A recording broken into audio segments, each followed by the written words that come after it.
ቤሎ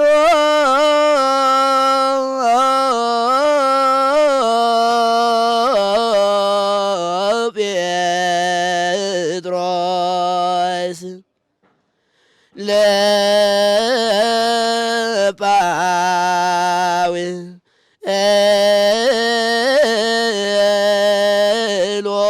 ለጳውሎስ ጥባኬ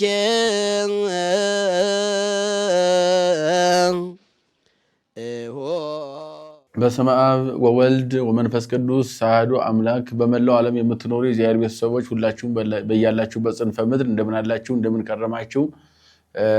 እንግዲህ እንደ እግዚአብሔር መልካም ፈቃድ የማርቆስን ወንጌል ነው ተከታታይ የሐዲስ ኪዳን ትምህርት እየተማማርን ያለነው። ዛሬም የማርቆስ ወንጌል ምዕራፍ 11ን እንቀጥላለን። ምዕራፍ 11 ምን ይላል? በውስጡ ምን አለው? ምን ታሪክ አለው? እንደገናም ደግሞ ከዚህ ታሪክ እኛ ምን እንማራለን የሚለውን እሱን እንመለከታለን።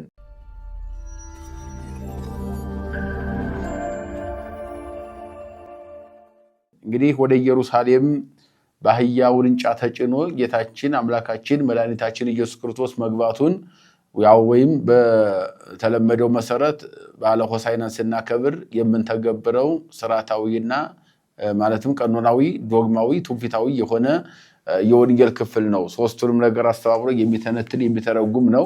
በዚህ ላይ ስንመለከት ዋልጺቆሙ ኢየሩሳሌም ሀበ ቤተፋጌ ወቢታንያን ተገቦ ደብረ ዘይት፣ ጌታችን አምላካችን መድኃኒታችን ኢየሱስ ክርስቶስ ከሐዋርያትን ይዞ ሐዋርያትን አስከትሎ ቢታንያ በኢየሩሳሌም 15 ኪሎ ሜትር ያለች የነ አልዓዛር የነ ማርያም እና የነ ማርታ ተወልደ ያደጉባት ከተማ ነች።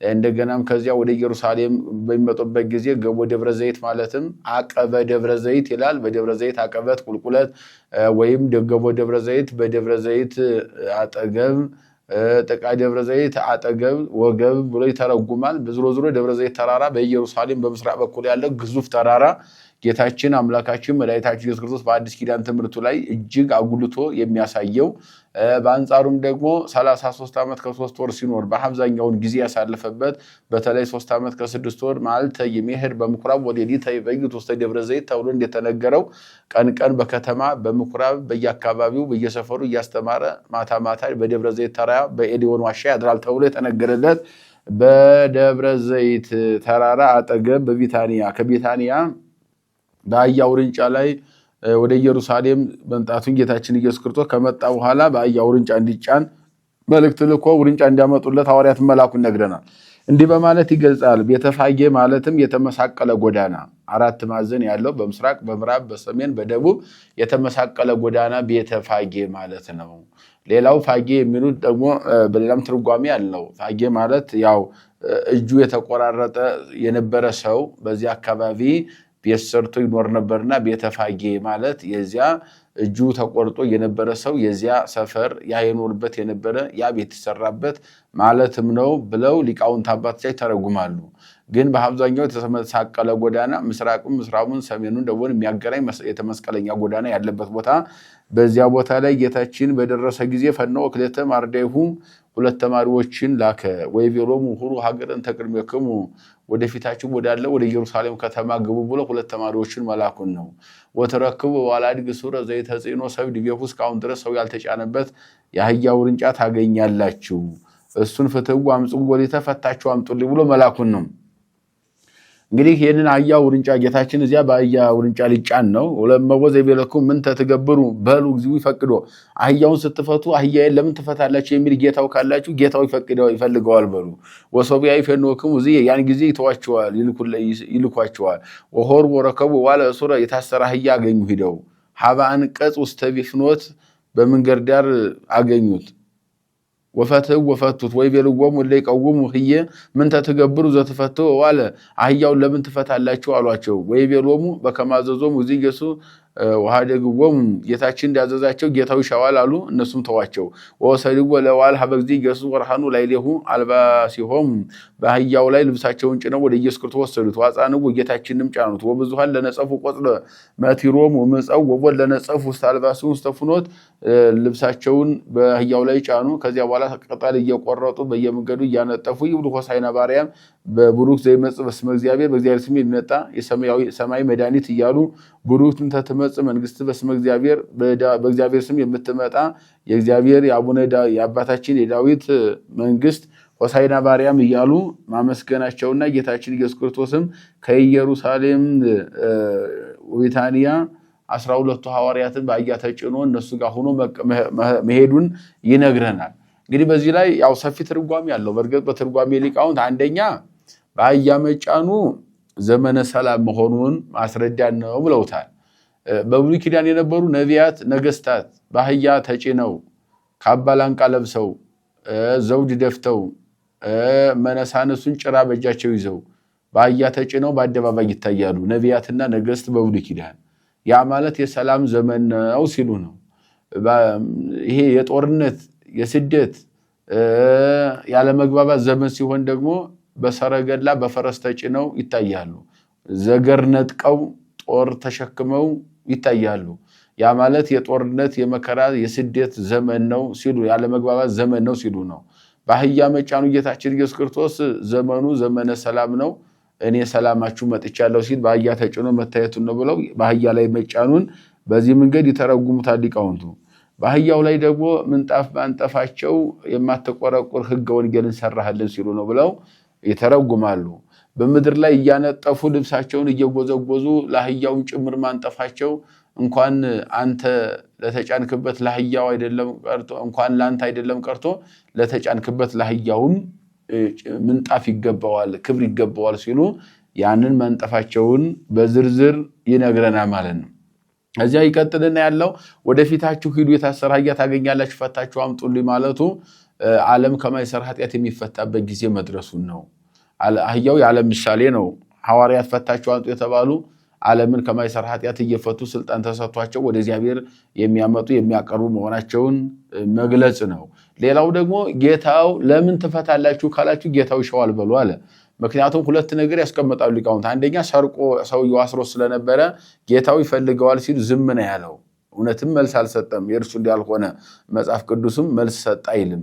ለምን ሲሉ ጌታው ይሻዋል ሲሉ ዝም ነው ያለው ጌታው። ሌላው ሁለተኛው ደግሞ ጌታው ይሻዋል ማለት ያንተ ጌትነት ሳር እስከ ማብላት ውሃ እስከ ማጠጣት ጭነት እስከ መጫን ድረስ ነው። አሁን ግን የፈለገው የፈጠረው ጌታውና ፈጣሪው ይፈልገዋል ብላችሁ ንገሩ ብሎ ፈጣሪው እንደፈለገው ለአህያው ግን በዝርዝር መናገርን በሰፊው ይነግረናል ማለት ነው። እንግዲህ መንግስተ እግዚአብሔር የእግዚአብሔር መንግስት እንተ አቡነ ዳዊት ለዳዊት ሰጠች በዳዊት ስም አስቀድማ የተሰበከች የተነገረች ወይም ከዳዊት ዘር ከዳዊት ባህሪ በዳዊት ከተማ የተወለደው መድኃኒት የሚሰጠን የእግዚአብሔር መንግስት ቀርባለችና እያሉ ህፃናትም አዋቂዎች በየደረጃቸው ሆሳዕና በአርያም እያሉ ማመስገናቸውን ከዚያ መካከል አታመስግኑ የሚከላከሉ ሰዎች መነሳታቸውን ነፍስ ያወቁት ተከልክለናል ብለው ረበናት ከልክለውናል ብለው ሲያቆሙ ከእናታቸው እቅፍ ያሉ ጡት ገና እየጠቡ ያሉ ህፃናት እየወረዱ ከእናታቸው እቅፍ ሆሳዕና በአርያም እያሉ እግዚአብሔርን ማመስገኑን በዝርዝር ይህንን የሚነግረን የመጽሐፍ ቅዱስ ክፍል የመጀመሪያው ክፍል ነው ማለት ነው። ከዚያ ቀጥለን የምንመለከተው ደግሞ ጌታችን ዑደተ ሆሳዕና ካደረገ በኋላ ጧት ከቤተ መቅደስ ሲወጣ በለስ ከሩቅ ማየቱን ነው። ወበሳኒታ ወጽዮን ቢታንያ ረህበ ወርየ በለሰ ምርሁቅ ወባቴ ቆጽለ ሆረ ይራ ይመወዘ ለክም ፍሬው ውስጤታ ጌታችን ጧት ሲወጣ አሻግሮ ርቦት ነበርና በለስ ተመለከተ። በለሷ እጅግ ያማረ የተዋበ ቅጠል ነበራት፣ ነገር ግን ፍሬ ውስጡ አልነበራትም። በለሷን ባየ ጊዜ ፍሬ ያገኛለሁ ብሎ ወሆረ ሀቢሃ ከመንሳ ፍሬ ምንሃ ከሷ ፍሬ ያገኝ ዘንድ ወደ በለሷ ጌታችን ኢየሱስ ክርስቶስ እየገሰገሰ መሄዱን ወይረከበ ፍሬ በውስጤታ ዘንበለ ቆጽል ባሕቲቱ ከቅጠል በስተቀር ፍሬ ግን አላገኘባትም። ወረገማ ለይቲ በለስ ወይቤላ ይኩን ፍሬ በውስጤትኪ ለዘላለም ፍሬ አይገኝም ብሎ በለሷን ረገማት። በለሷም ያን ጊዜ ደረቀችና ተነቃቀለች። ተማሪዎቹም ወደ እርሱ ቀርበው አንድ ጥያቄ ጠይቀውታል ጌታችን ኢየሱስ ክርስቶስን። እንደው ሊቃውንት ምን አሉ? በለስ ዘይቤ ቤተ እስራኤል ሞቱ ዋጸደ ወይኑ ክርስቶስ ውቱ። በለስ የተባሉ የሰው ልጅ እስራኤል ዘስጋ ናቸው። እስራኤል ዘስጋ ናቸው። በለስ ወይን የሚለው በአብዛኛው መጽሐፍ ቅዱስ እስራኤል የሰው ልጅ ነውና እነሱ ናቸው። ረገማትና ደረቀች ለዘላለም ፍሬ ይሁንብሽ አላት ማለት በአንጻረ በለስ ረገማ ለኃጢአት ነው። ኃጢአት የተባለ ዲያብሎስን በሰው ላይ ያደረ ዲያብሎስን የሰውን ስጋ ተዋህዶ ድል ማድረጉን ነው ብለው አባቶቻችን ሊቃውንት ይህን ያስተምራሉ ማለት ነው። እንግዲህ ፍሬ የተባለ የሰው ልጅ ነው። በለስ የተባለ የሰው ልጅ ነው። ፍሬ የተባለ መልካም ፍሬ ወይም ፍቅር ከሰው ልጆች አለመገኘቱን እርሱ እኛን ወዶ በለስ የተባለውን እኛን ወዶ ፍቅር ተርቦ ሲመጣ ከኛ ከሰው ልጆች ፍሬ የተባለውን ፍቅር ከኛ ለማግኘቱንና በእኛ መገፋቱን፣ መሰደዱን፣ መሰቀሉን፣ መገረፉን፣ መከራ መቀበሉን ይህን በዝርዝር ይነግረናል ማለት ነው። ይቀጥልና ወበጻ ኢየሩሳሌም በዋ ቤተ መቅደስ ወአኀዘ ይስድድ እለይ ሰይጡ። እንግዲህ ጌታችን ኢየሱስ ክርስቶስ ከዚያ በኋላ ከዚያው ወጥቶ ደግሞ ወደ ምኩራብ በሚሄድበት ጊዜ በቤተ መቅደሱ ርግብ፣ ፍየል፣ በጎችን የተለያዩ እንስሳትን የሚሸጡ ሰዎችን አገኘ። እሱም ጅራፍ አዘጋጅቶ ቤቴ ጸሎት ቤት ይባላል እንጂ አባቴን ቤት ወንበዴ ዋሻ አደረጋችሁት ብሎ እየገረፈ ገለባብጦ መደባቸውንም እነኛ ነጋዴዎችን ማሳደዱን ነው እና አንጽሖተ ቤተ መቅደስ ማድረጉ ይነግረናል። ያ ማለት ለጊዜው ያው የገበያ ቤት ቦታ አድርገው ስለነበረ ርግቦች፣ በጎችም ፍየሎችም እዚያ መሸጫ አድርገው ስለነበረ አንጽሖተ ቤተ መቅደስ ማድረጉ ነው። ፍጻሜውን ግን ስንመለከተው ከዚህ በኋላ እነዚህ ፍየሎችም ርግቦችም በጎችም መስዋዕት ሆነው ወደ መቅደሱ አይገቡም። አማናዊ መስዋዕት እኔ ገብቼበታለሁ ብሎ አማናዊ መስዋዕት ኢየሱስ ክርስቶስ ወደ ቤተ መቅደሱ ውስጥ እንደገባበት ያንን መግለጽ ነው። ከዚያ በኋላ ህዝቡም ያናዩና ፈሩ አደነቁትም ይላል እና አንጽሖተ ቤተ መቅደስ ማድረጉን ይነግረናል። ሌላው እዚህ ቀጥሎ ያለው ወበግብአቶሙ በነግረ ከብጓ ለይት በለስ ይብስተ እምስሯ። ያቺ በለስ ጧት ሲሄዱ ሐዋርያት ተነቅላ ደርቅ አገኟት። ተዘከረ ጴጥሮስ ወይ ቤሎ ሊቅ ተመ። ጴጥሮስም እንዲህ ብሎ ጥያቄ ያቀረበ እንታክቲ በለስ እንተረገም ካይረገምካት በለስ የብሰት ደርቃለች ያለው ዋውሳ እግዚአብሔር ወይ ቤሎ ሃይማኖተ እግዚአብሔር ረከቡ አማን እብለክሙ ለመትብልግ ወለዚህ ደብር።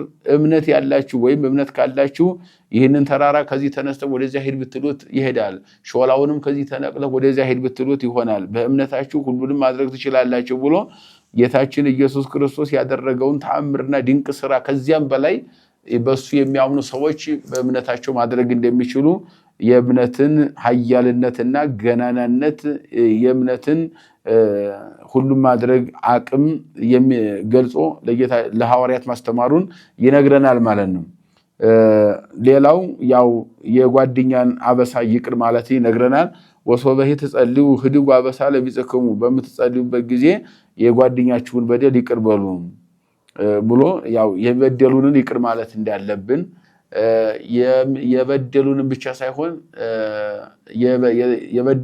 ሳይሆን የበደልናቸውንም ጭምር የበደሉንም ጭምር ይቅርታ ማድረግ እንደሚገባ ይቅርታ ትልቁ በእግዚአብሔር ዘንድ የተሰጠ ልዩ ጸጋ ትምህርት እንደሆነ እኛ ይቅር ካላልን እግዚአብሔር ይቅር እንደማይለን እኛ ይቅር ካልን ደግሞ በእግዚአብሔር ዘንድ ይቅርታ እንደምናገኝ የይቅርታን ታላቅነት በደንብ አስረድቶ የሚያስተምር ነው። ከዚያ ሌላው ደግሞ የፈሪሳውያን ጥያቄ አለ። አሁንም ፈሪሳውያን በዚህ ደግሞ ጥያቄ ያቀርባሉ። ወሆረ ካይ በኢየሩሳሌም እንዘ ያንሶሱ በምኩራብ መጹ ሀቢሁ ሊቃናት ወጸሐፍት ወረበናት ጸሐፍት ረበናት ሊቃነ ካህናት የሚባሉት እነኚህ የፈሪሳውያን ነገዶች ወደ ኢየሩሳሌም ሲሄድ ብዙ ጊዜ በኢየሩሳሌም የነሱ ምኩራብ ይበዛል፣ የነሱ አውደ ስብከት ይበዛልና ጌታችን ኢየሩሳሌም ሲሄድ በአብዛኛው በቅፍርናሆም በናዝሬት በገሊላ ሲሄድ ብዙም አይደለም። ኢየሩሳሌም በሄደ ቁጥር ግን እነኚህ ፈሪሳውያን ሰዱቃውያን በአጠቃላይ በጣም ብዙ ምኩራብ ስላላቸው ከ300 ያላነሰ ምኩራብ 150 300 ይላሉ ሊቃውንት ያላነሰ ምኩራብ ስላላቸው በአንድ አካባቢ እንኳን 41 ምኩራብ ይሰራሉ። በየምኩራቡ በዚያ ሲሄድ እነሱ ለሚያገኛቸው እነሱ ደግሞ ጥያቄ ማቅረባቸውንና መቃወማቸውን በሰፊ ነግረናልና አሁንም አገኙት ይላል። ወይ ቤልጎ በመባይ ተበኑ ተገብር ከመዝ መኑ አባከ ትግበር ዘንተ። በማን ስልጣን የምታደርገው ይህን እንድታደርግስ ማን ስልጣን ተሰጠ ብለው ስልጣን ማን የሰጠ ብለው ጌታችን ኢየሱስ ክርስቶስ መቃወማቸውን ነው። ወይ ቤሎም እዚ ኢየሱስ አነይስ ያለክሙ ጥሩ እኔም እነግራችኋለሁ እንግዲያው እኔም ጥያቄ ጠይቃችኋለሁ በማን ስልጣን እንደማደርግ እነግራችኋለሁ እናንተም ለኔ ትነግሩኛላችሁ ብሎ አሐተ ነገረ ወንግሩኒ አንድ ጥያቄ ልጠይቃቸው እናንተም ንገሩኝ አላቸው። አነሂ እነግረክሙ በመባይ ተመኑ ገብር ዘንተ ይህንን በማን ስልጣን እንደማደርግ እኔ እነግራችኋለሁ። ጥምቀቱ ለዮሐንስ ሰማዕቴኑ እምሰማይኑ አው እምሰብ አይዱኒ። እስኪ እናንተ የዮሐንስ ጥምቀት ከየት ነው? ከሰማይ ነው? ከሰው ነው? ከእግዚአብሔር ነው? ከየት እንደሆነ እስኪ ንገሩ ብሎ ጥያቄ ጌታችን መጠየቁን ወተባሃሉ በበይናቲሆሙ ለእመን ብሎ እምሰማይ ይብለነ ለምንት ያመንክምዎ ከሰማይ ነው ካልነው ለምን አላመናችሁ ብሎ አላመናችሁብኝም ወይም አላመናችሁበትም በአባቴ ብሎ ይለናል ብለው እርስ በርሳቸው መነጋገራቸው ነው።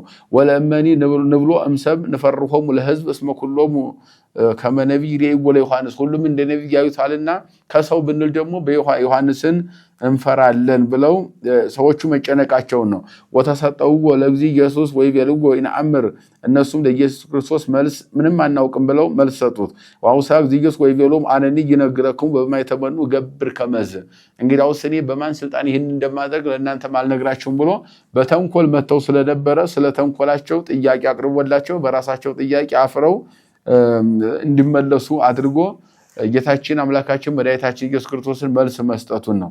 የፈተና ጥያቄ ሲመጣ መልሶ የፈተና ጥያቄ መጠየቅ ተገቢ እንደሆነ እንደገና ደግሞ የተንኮል ጥያቄ ሲመጣ በራሳቸው ጥያቄ መልስ መስጠትም እንደሚገባ ሁሉን ነገር ቀጥታ መልስ እንደማይሰጥ ከቅንነት ለመጣው ደግሞ ቅንነትና ደግ መልካም የሆነ አስተማሪ የሆነ የሚያንጽና የሚመክር ጥሩ ደግሞ መልስና ትምህርት መስጠት ተገቢ እንደሆነ አስረግጦ ያስረዳበት የመጽሐፍ ቅዱስ ክፍል ነው ማለት ነው። የመከረን የገሰጸን ያስተማረን የሰራዊት ጌታ እግዚአብሔር አምላካችን ከፀሐይ መውጫ እስከ ፀሐይ መግቢያ በፍጥረታት ሁሉ አንደበት ስሙ የተመሰገነ ይሁን። ይቆየን።